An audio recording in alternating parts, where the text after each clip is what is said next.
Hello and welcome to Fireside Fairytales on here, Varietal Literature's YouTube channel.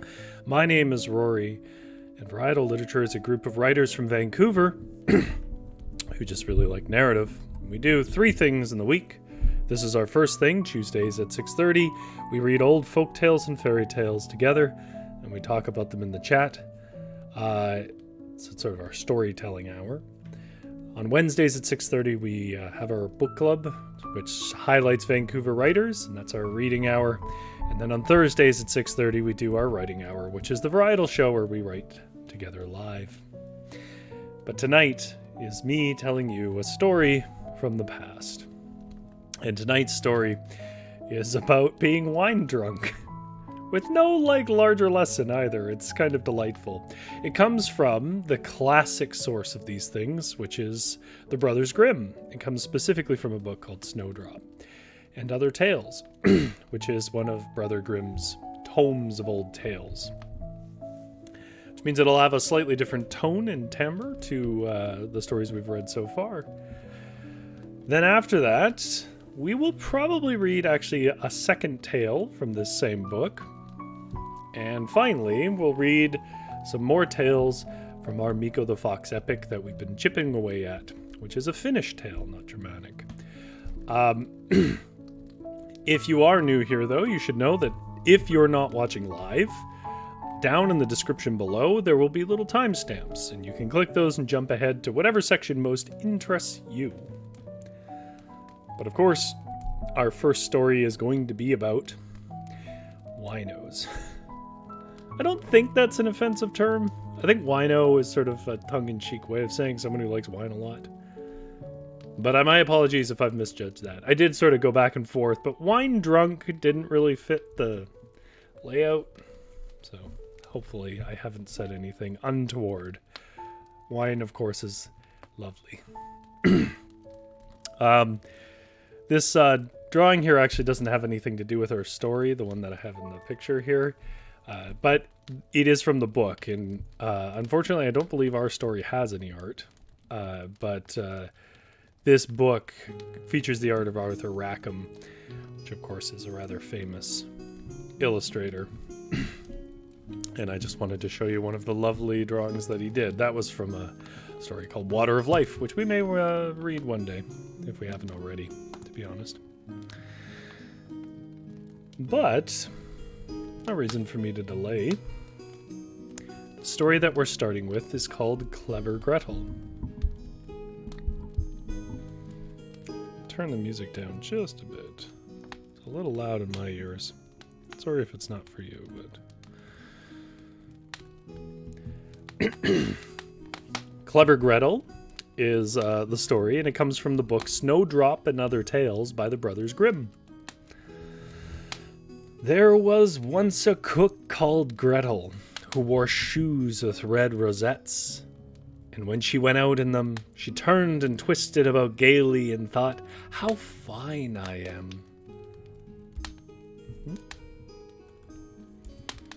After her walk, she would take a draught of wine in her lightheartedness. And wine gives an appetite, so she would then taste some of the dishes that she was cooking, saying to herself, "The cook is bound to know how the food tastes." It so happened that one day her master said to her, "Grethel, I have a guest coming tonight. Roast me 2 fowls in your best style." "It shall be done, sir," answered Grethel. So she killed those chickens and scalded and plucked them, as is the way of that time, and then put them on a spit. Towards evening, she put them down to the fire to roast, and they got brown and crisp. But still, the guest did not come. Then Grethel called to her master, "If the guest does not come, I must take the fowls from the fire, but it will be 1,000 pities if they are not eaten soon while they are juicy." Her master said, "I will go and hasten the guest myself." Hardly had her master turned his back before Grethel laid the spit with the fowls on it on one side and said to herself, It's thirsty work standing over the fire so long. Who knows when he will come?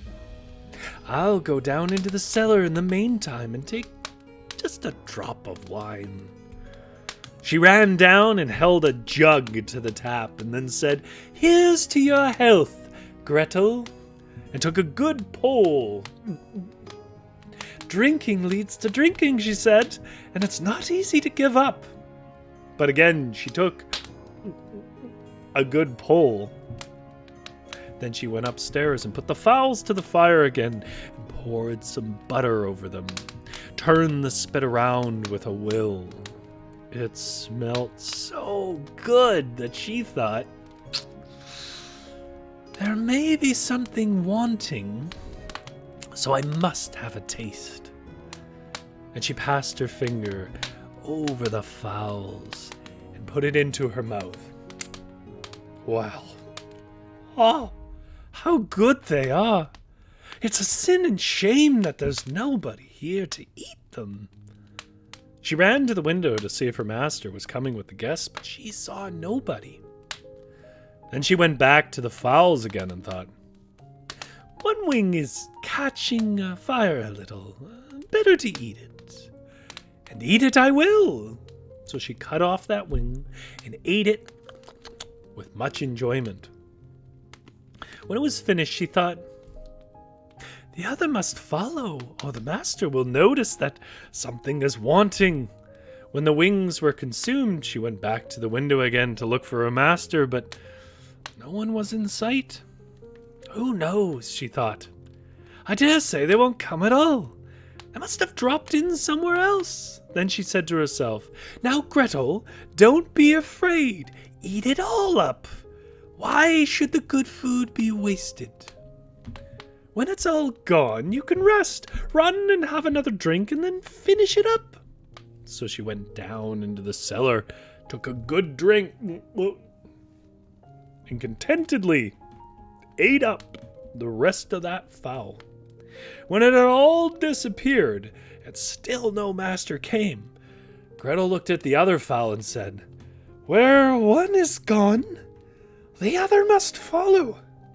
What is good for one is right for the other.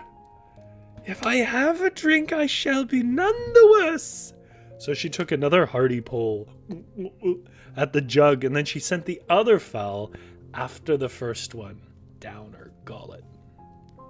In the height of her enjoyment of several jugs of wine and 2 full roasted chickens with butter upon them, her master came back and cried, "Hurry, Grethel, the guest is just coming." "Well, very well, sir. I'll soon have it ready," answered Grethel. Her master went to see if the table was properly laid, and took the big carving knife with which he meant to cut up the fowls to sharpen it. In the meantime, the guest came and knocked politely at the door. Grethel ran to see who was there, and seeing the guest, she put her fingers to her lips and said, "Shh, be quiet and get away quickly. If my master catches you, it'll be the worse for you. He certainly invited you to supper, but only with the intention to cut off both your ears. You can hear him carving the knife right now." Sharpening, rather.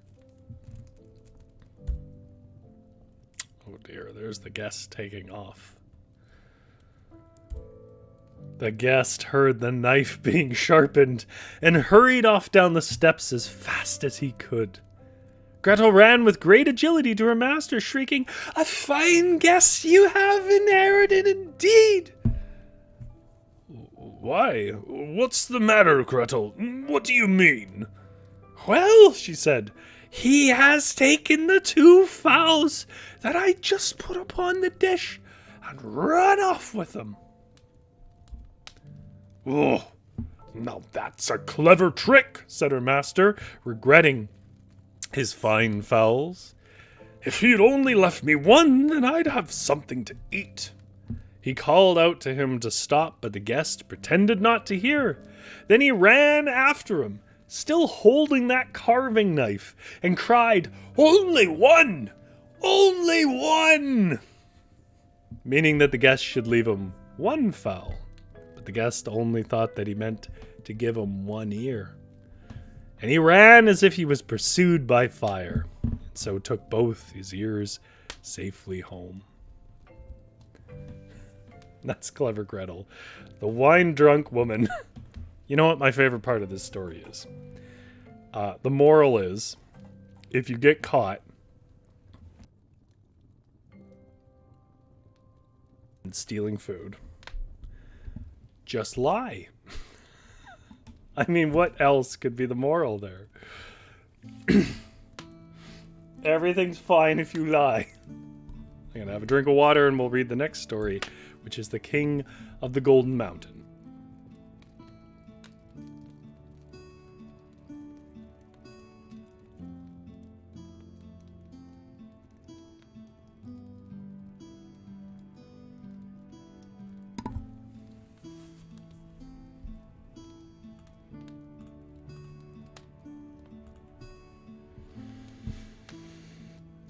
There was once a merchant who had 2 children, a boy and a girl. Oh, I guess I should introduce the story, sorry. This is the King of the Golden Mountain, from Snowdrop and Other Tales by the Brothers Grimm. There was once a merchant who had 2 children, a boy and a girl. They were both small and not old enough to run about.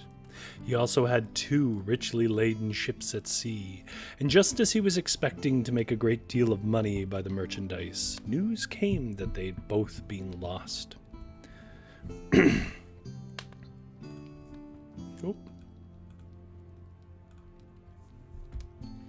Instead of being a rich man, he was quite poor. He had nothing left but one field near the town. To turn his thoughts from his misfortune, he went out into his field, and as he was walking up and down, a little black mannequin. Mannequin is like a small, short person, basically kind of a little elf or something in Germanic lore. Suddenly appeared before him, and asked why he was so sad. The merchant said, "I would tell you at once if you could help me." "Who knows?" answered the little mannequin. "Perhaps I could tell you. Help you." Then the merchant told him that all his wealth had been lost in a wreck, and now he had nothing left but his field. "Oh, don't worry yourself," said the mannequin. "If you will promise to bring me in 12 years' time the first thing which rubs against your legs when you go home, you shall have as much gold as you want." The merchant thought, what could it be but my dog? He never thought of his boy. So he said yes, and gave the mannequin his bond, signed and sealed, and went home. When he reached the house, his little son, delighted to hold on to the benches and totter towards his father, seized him by the leg to steady himself. The merchant was horror-stricken, for his vow came into his head, and now he knew what he had promised to give away. But as he still found no gold in his chests, he thought it must only have been a joke of the mannequins. But then a month later he went up into the loft to gather some old tin to sell it, and there he found a great heap of gold on the floor. So he was soon up in the world again, bought and sold, and became a richer merchant than ever, and was altogether contented. In the meantime, the boy had grown up. He was both clever and wise, but the nearer the end of the 12 years came, the more sorrowful the merchant grew. You could even see his misery in his face. One day his son asked him what was the matter, but his father would not tell him. The boy, however, persisted so long that at last he told him that without knowing what he was doing, he had promised to give him up at the end of 12 years to a little black mannequin, in return for a quantity of gold. He'd given his hand and seal on it, and the time was now near for him to go. Then his son said, "Oh, father, don't be frightened. It will be all right. The little black mannequin has no power over me. When the time came, the son asked a blessing of the priest. And he and his father went to the field together, and the son made a circle within which they took their places. When the little black mannequin appeared, he said to the father, "Have you bought what you promised me?" The man was silent, but his son said, "What do you want?" The mannequin said, "My business is with your father, not with you." The son answered, "You deceived and cheated my father. Give me back his bond."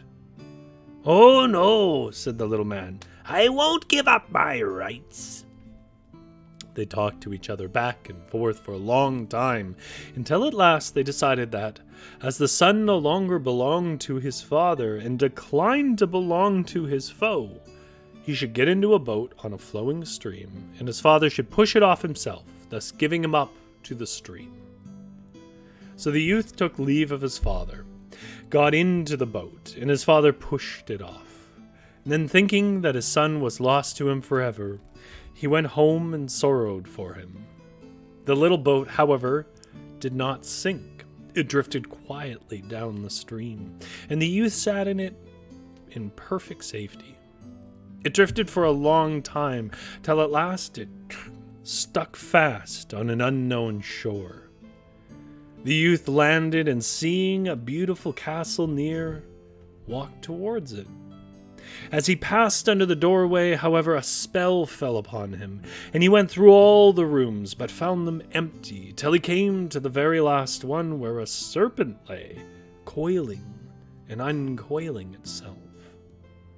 The serpent was really an enchanted maiden, you see, who was delighted when she saw the youth, and said,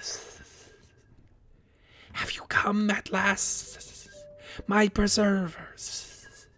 I have been waiting 12 years for you. This whole kingdom is bewitched, and you must break the spells." "How am I to do that?" he asked. She said, "Tonight, 12 men." It says black men here, and I gotta be honest, Brothers Grimm's real mixed bag as to what they mean here. But I think they mean the dead. Like spirits, black spirits. But, this book has some pretty problematic stuff, so we're going to pretend that's what it is at least.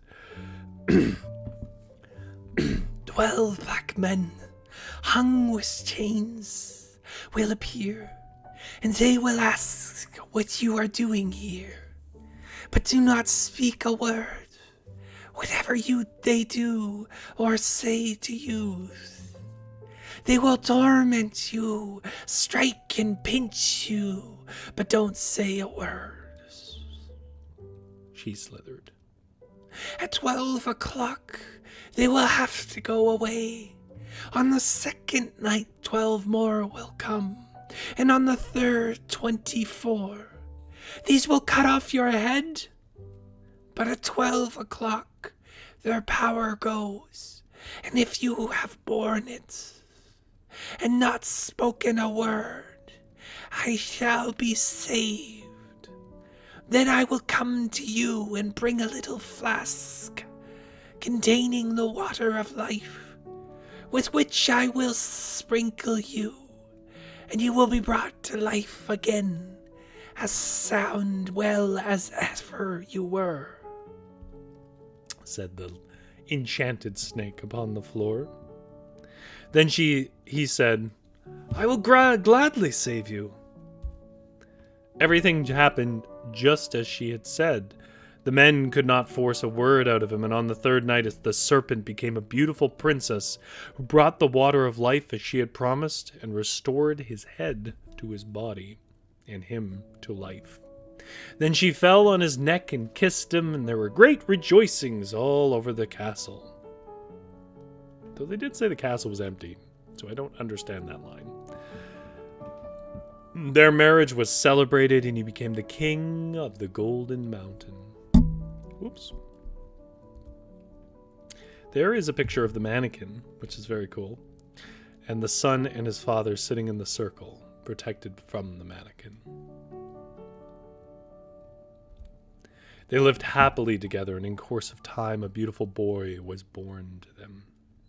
When 8 years had passed, the king's heart grew tender within him as he thought of his father, and he wanted to go to his home to see him, but the queen did not want him to go. She said, "I know it will be to my misfortune." However, he gave her no peace till she agreed to let him go.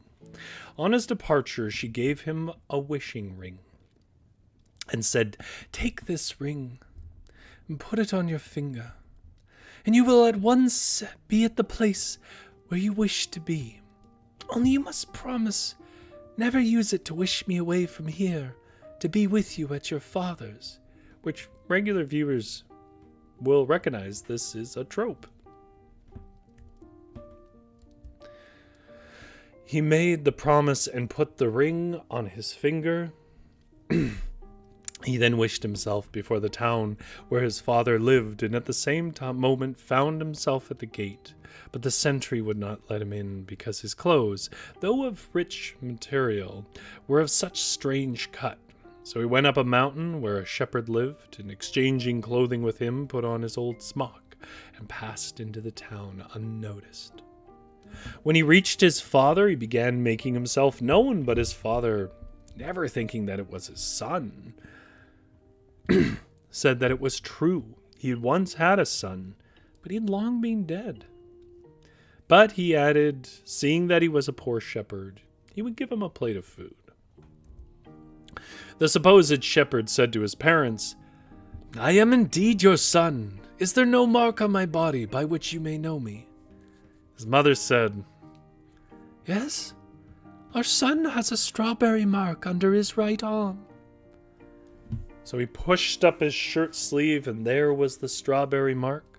So they no longer doubted that he was their son. He told them that he was the king of the Golden Mountain. His wife was a princess, and they had a little son 7 years old. "That can't be true," said his father. "You are a fine sort of king to come home in a tattered shepherd's smock." Don't think his dad believes him. His son grew angry, and without stopping to reflect, turned his ring around and wishing his wife and son to appear. And in a moment they both stood before him, but his wife did nothing but weep and lament, and said that he had broken his promise, and by so doing he had made her very unhappy. He said, "I have acted incautiously, but from no bad motive." He tried to soothe her. She appeared to be calmed, but really she nourished evil intentions towards him in her heart. The interesting thing about this trope is it comes up in places like this, where it doesn't have the context as to why that's a problem for the princess. So it just makes her look kind of like petty and terrible. And it's more like, I think, older context. The wishing ring calls them forth, and it can either kill them or make it so they may never get home again. Shortly after, he took her outside the town to the field and showed her the stream down which he had drifted in the little boat so long ago. Then he said, "I am tired. I want to rest a little while." So she sat down, and she rested his head upon her lap, and soon fell fast asleep. And as soon as he was asleep, she drew the ring from his finger and drew herself gently away from him, leaving only her slipper behind. Last of all, taking her child in her arms, she wished herself back in her own kingdom. And when he woke up, he found himself quite deserted. Wife and child were gone. The ring had disappeared from his finger, and only her slipper remained as a token. "I can certainly never go home to my parents," he said. "They would say I was a sorcerer. I must go away and walk till I reach my own kingdom again." No, I don't know what his worry is there. I'm sorry, I can't clarify. So he went away, and at last he came to a mountain where 3 giants were quarreling about their division of their father's property. When they saw him passing, they called him up and said, "Little people have sharp wits," and asked him to divide their inheritance for them. This is another trope you might recognize if you're a regular viewer. It consisted first of a sword, with which in one's hand, if one said, "All heads off, mine alone remain," every head fell to the ground. Secondly, of a mantle which rendered anyone putting it on invisible. And thirdly, a pair of boots that transported the wearer to whatever place he wished. He said, give me the 3 articles so that I may see that they are all in good condition. So they gave him the mantle, and he at once became invisible. He took his own shape again and said, the mantle is good. Now give me the sword. But they said, no. We can't give you the sword. If you were to say, all heads off, but mine alone remains, all our heads would fall, and yours would be the only one left. At last, however, he wore him down. They gave it to him on condition that he was to try it on a tree.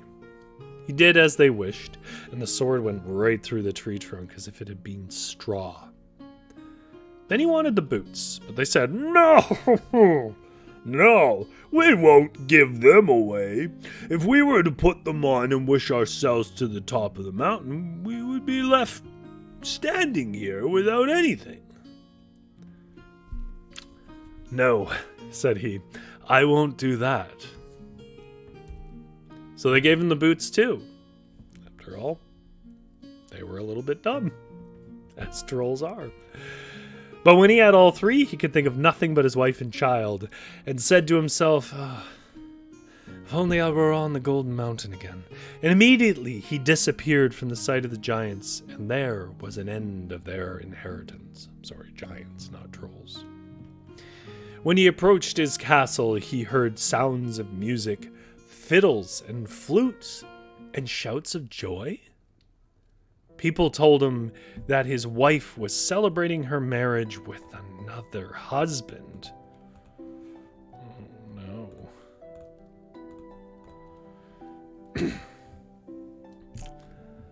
Well, he was filled with rage and said, "The false creature! She deceived me, deserted me when I was asleep."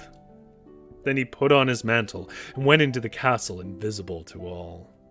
When he went to the hall, there where a great feast was spread with the richest of foods and the costliest of wines, and the guests were joking and laughing while they ate and drank.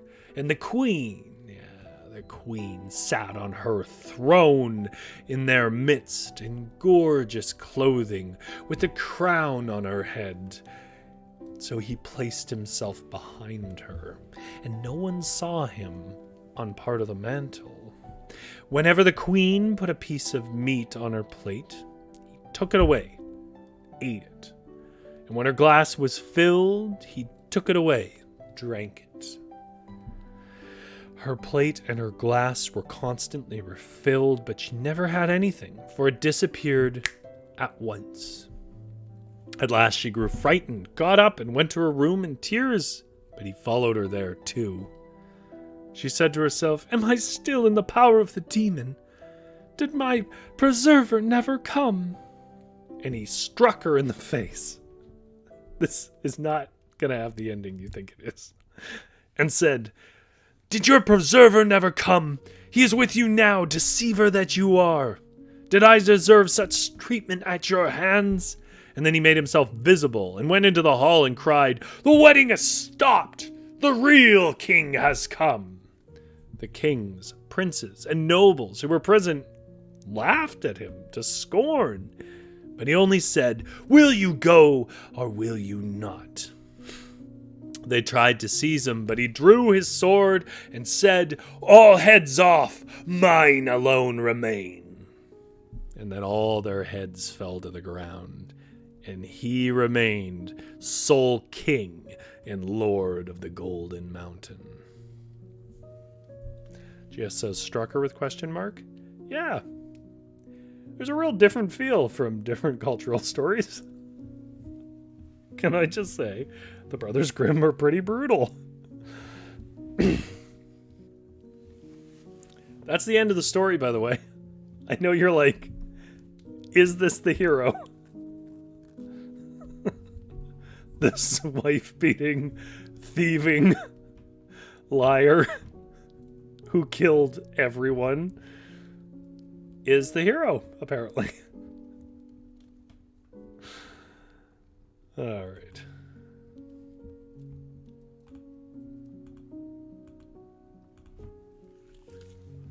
Let me have a drink of water, and then I will get us on to our Mikko the Fox stories, which we actually skipped last week, but we did for a few weeks prior. We do it in the tail end because I really like them, and I think they're good. I think they're very classic, simple structures of sort of these Saturday morning cartoons for another generation long past. However, I know that they don't do too well on YouTube for whatever reason. People don't want to hear about a little scheming fox, even though I think he's delightful. But I'm gonna have a drink of water, and then we will read the Mikko the Fox stories.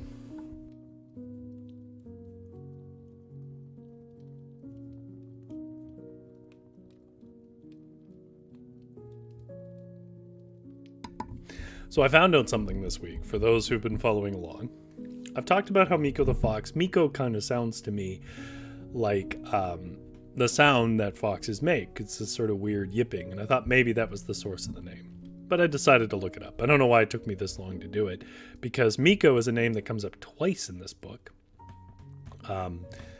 This book is actually called Mighty Mikko, and Mighty Mikko is not the fox. Mighty Mikko is a different story that I read on a previous episode that, if I recall, is essentially Puss in Boots. But I might be misremembering that. Mikko in Finnish, it's a Finnish story, refers to of Michael, apparently, which apparently is a rhetorical question that is, who is like God? I guess Michael is God. I mean, I know there's the archangel, but whatever. And while I don't fully grasp exactly what that would mean, because I don't have the cultural context, I feel like what it's saying is, with its application to Mikko the Fox, is he's not at all moral or like God.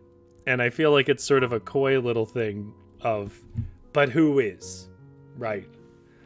Like it's a name that is basically, which is very fitting for how Mikko the Fox acts, which is if you were to try and say, well, you're a jerk, he'd be like, well, everyone's got their problems, kind of thing. Like, who's like God? I think that's what Mikko the Fox as a name is. GS points out something about the previous story. Promise breaking. Yeah, which normally in stories gets punished when you break promises. That's like a big deal. But in Brothers Grimm, as long as you got the sword of killing everyone. I do like the sort of light world building where there isn't a lot of thought given into further implications. But just for fun, imagine if there were, in medieval times, a sword that if you held and said that, everyone's head but yours would come off, who could hear it. Like, can you imagine how quickly that would turn power? Anyways.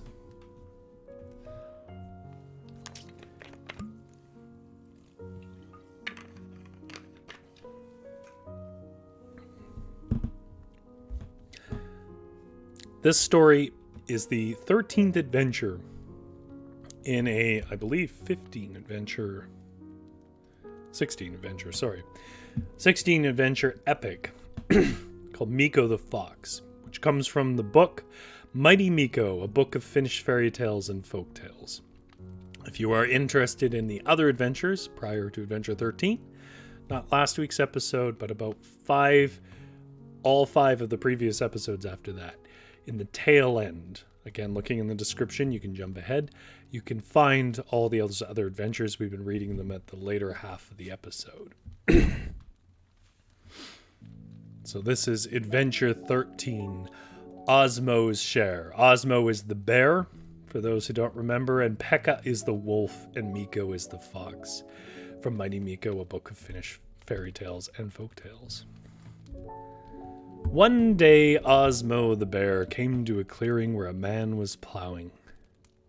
"Good day," said the bear. "What are you doing?" "I'm plowing," the man answered. "After I finish plowing, I'm going to harrow, and then plant the field half in wheat and half in turnips." "Yum, yum," Osmo thought to himself. "Good food, that wheat and turnips." Aloud he said, "I know how to plow and harrow. What do you say to my helping you?" "If you help me," the man said, "I'll share the harvest with you." So Osmo set to work. Between them, they soon had the field plowed, harrowed, and planted. And when autumn came, they went to get their crops. At the turnip field, the man said, "Now what do you want to do with your share? The part that grows above the ground, or what do you want as your share? The part that grows above the ground, or the part that grows below?" Now, Osmo, the bear, seeing how green and luxurious the turnip tops were, said, "Give me the part that grows above the ground." After they had harvested the turnips, they went on to the wheat field, where the man put the same question. The wheat stalks were all dried and shriveled. Osmo looked at them wisely and said, "This time you'd better give me the part that grows under the ground." The man could barely suppress his laugh and laughed in his sleeve, but he agreed. GS says you've read this story. No, I haven't. Not this one. But in case I have, I'm going to finish it anyways, but I will check later. I have read several stories in this series of people getting ripped off. One day the following winter, the two met, and the man invited the bear to dinner. Osmo, who was very hungry, accepted the invitation gladly. First they had baked turnips. "Oh, but these are good," Osmo said. "I've never tasted anything better. What are they?" "Why," the man said, "they're the turnips from the field that you and I planted together." The bear was greatly surprised. Then they had freshly baked bread. "How good! How good!" Osmo exclaimed. "What is it?" "Just plain bread," the man said, "baked from the wheat you and I planted together." Osmo was more surprised than ever. "Why, do you know," he said, "my turnips and my bread don't taste a bit like this." The man burst out laughing, and Osmo wondered why. There's a little horse. GS, in response to you've read this story, so just to take track, we've read a story where Mikko tricks the fox into doing all the work in the field and eats all the butter and honey. We've had a story where Mikko the Fox and Pekka the Wolf and Osmo the Bear grew wheat together. They thresh it in a barn, and then they separate the piles where Mikko says he will take the smallest portion, which ends up being the wheat, and they take the chaff and the stalks away, which I think is most likely the story you're thinking of. And we've also read other stories that are very similar in this, but no, we've not read the turnip story.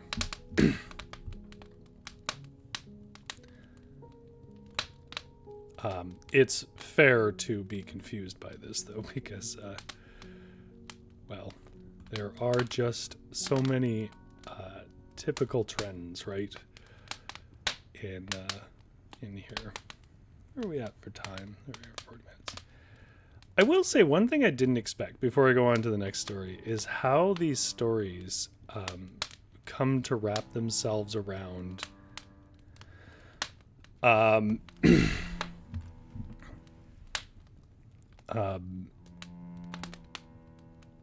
I didn't expect how these stories come to wrap themselves around Osmo the bear, and I find it very odd that they do. Osmo the bear and Peggy the wolf, but in particular it starts to become more and more about Osmo the bear. And I don't know why that is, because I don't actually really know where these come from, if I'm being honest, these stories. Alright.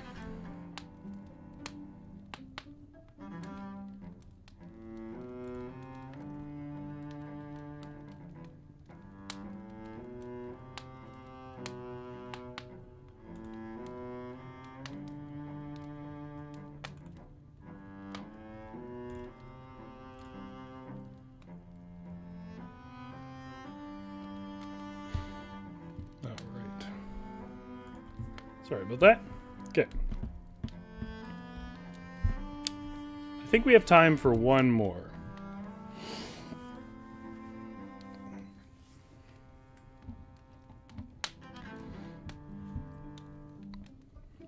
Oh, also, has there been any like lag or any problems?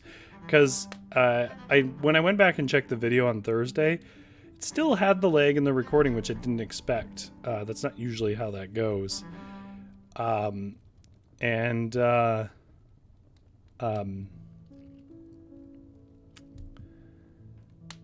mean, it again wasn't, as far as I can tell, anything I did or could control. It was YouTube. Just says lovely cello. No lag, okay. Yeah, and I did just check on the previous video. We have not read. I have a little sheet of this. We haven't read Osmo's share before. There's just so many stories in this about Osmo getting screwed out of his share. It's like a trend. Okay, so now Adventure 14. Now, before anybody says anything about this, Adventure 14 is almost exactly the same as a story we have read before. But in that context, it was not Mikko the Fox who featured in it. Because again, we're sort of reading, I don't mind reading different versions of different tales. I mean, there would be like no stories pretty quick if you didn't. But this one I think was originally a dragon? I can't remember which book it was from. But it might have been East of the Sun, West of the Moon.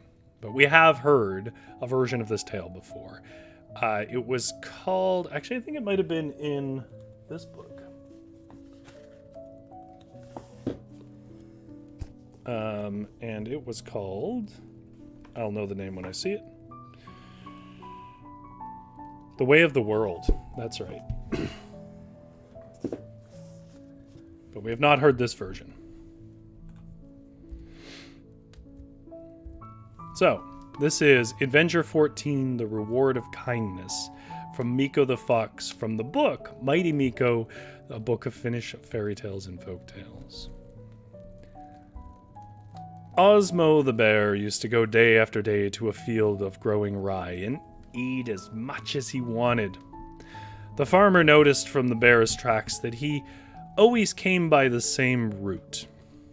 I'll teach that bear a lesson, the farmer thought to himself, and so he set a snare made of strong net and carefully covered it with leaves and branches. That day Osmo, when he came as usual to the field, got entangled in the net and was unable to escape. The farmer, when he came, found him securely caught and was overjoyed. "Now, you brute," he said, "I got you and I'm going to kill you." "Oh, master, don't do that," the bear implored. "Don't kill me." "Why shouldn't I kill you?" the farmer asked. "Aren't you destroying my rye?" "Let me off this time," Osmo begged, "and I'll reward you, I swear I will." He begged and begged until at last he prevailed upon the farmer to open the net and let him out. "Now then," the farmer said as soon as the bear was freed, "how are you going to reward me?" Osmo put a heavy paw on the farmer's shoulder. "This is how I'm going to reward you. I'm going to eat you up." "What?" the farmer exclaimed.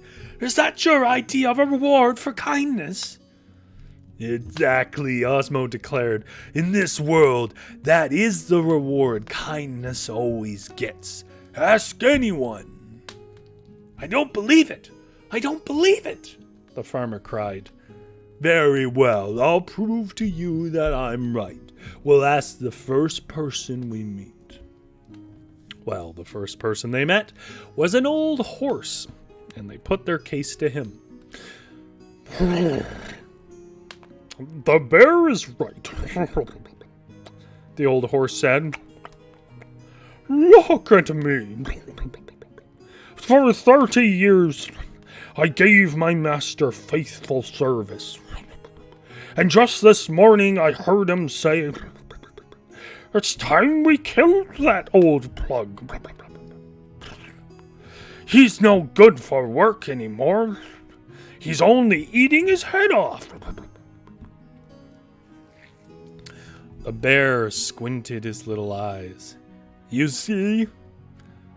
No, I don't see, the farmer insisted. We must ask someone else. They walked on a little farther until they met an old dog. They put their case to him, and at once the dog said, The bear is right. Look at me. I gave my master a lifetime of faithful service. And just this morning I overheard him say, it's time we killed that old dog. Alas, alas, in this wicked world, goodness is always so rewarded. But still, the farmer was unsatisfied. And to humor him, Osmo said that he was willing that they should put their case to him more to the judgment of an outsider. Once more, rather. The next person they met was Mikko the Fox. Mikko listened carefully, and then drawing the farmer aside, he whispered, If I give a judgment in your favor, will you let me carry off all the chickens in your henhouse? Indeed I will, the farmer promised. Then Mikko cleared his throat importantly and said, To give a fair judgment in this case, I must go over all the ground. First, show me the field of rye and the damage Osmo did. So they went to the field, and the fox, after he had appraised the damage, shook his head seriously.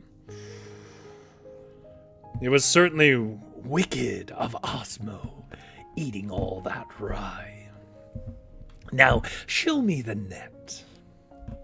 So they went to the snare, and the fox examined it carefully. You say the bear got entangled in this snare. I want to see just how he did it. So Osmo complied, just showed how he had been caught. Get all the way in, the fox said. I want to make sure that you couldn't possibly have gotten out unaided. So the bear entangled himself again in the net, proved that he couldn't get himself out unaided. Well, said Mikko the rascal, you deserve to get caught the first time, and now that you're in there again, you can stay there. Come on, Mr. Farmer. So Mikko and the farmer went off, leaving Osmo to his fate. That night, the fox went to the farmer's henhouse to claim his reward. When he came in, the chickens, of course, set up an awful squawking that aroused the family, and the farmer stayed in bed, but he sent his wife out with a stout club. It sounds to me, he said, as if some rascally fox is trying to steal our hens. If you catch him, don't be gentle with him. Gentle, repeated the wife significantly, carrying her club. So he hurried out to the hen house, and when she found Mikko inside, she gave him an awful beating. In fact, he barely escaped with his life. Ah, he said to himself as he limped painfully home. To think, this is the reward my kindness has received. Oh, what a wicked, wicked world this is. But of course, we don't feel bad for Mikko. It's quite the deal Mikko made. Yeah, considering that, people depended on their chickens for life or death in those days. Jess liked my horse. I'm glad you liked the horse. Well, we have literally 2 adventures left of Mikko the Fox. I'm not going to read today, but I will likely read next week. A reminder that tomorrow is the ultimate, because the penultimate is the one before. So it's the ultimate. It's the final episode of our Broken Places book club, and we will be discussing the last little section, but mostly discussing the book as a whole. So for those of you who are in the book club, the Big Van Book Club, 6:30 on Wednesdays, get your thoughts together and bring them in, and we will discuss them all together. On the other hand, if you are one of the folk who haven't tried it out yet, I mean, if you can read a book in a day, you can certainly join us all the same, or if you don't mind spoilers. Or if you want to read the book and then go back and watch some of the episodes for yourself, that's a real option. I prefer like the live and active discussion, but I'm sure some people just like watching it back, hearing what other people think of a book. We will also be announcing tomorrow our next book, so you don't want to miss that. And then on Thursday, we write together on the Varietal Show. Jess has very colorful characters tonight, Rory. You really brought them to life. Well, thank you. I can hear the applause from here. I kid. I will keep the fire warm for you. You take care of yourself and have a good sleep. I've been Rory. Take care of yourself.